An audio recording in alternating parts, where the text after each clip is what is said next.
នេះចេញទៅកោះកបីមួយចេញទៅកំពង់ស្ពឺមួយដាក់ចេញទៅយកចាំឲ្យបងនេះខាងកោះកបី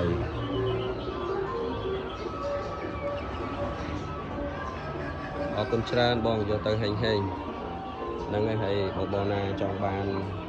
ប្រភេទបកយប្រភេទគុំមៀហើយនឹងគុំមៀយួនបងអាចត្រាក់ដំណងបានបងណាជំនាញពូជម្បោច្បាស់លាស់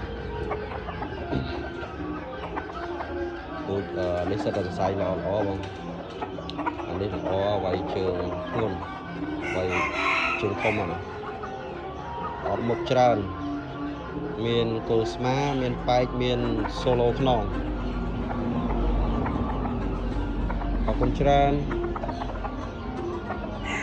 អានេះបងណាចង់បានអាចតំណងបានបងណាអានេះចែកជូនដល់30រៀលទេអានេះចែកជើងហើយអេមប្រកបនេះគីឡូ23អរគុណ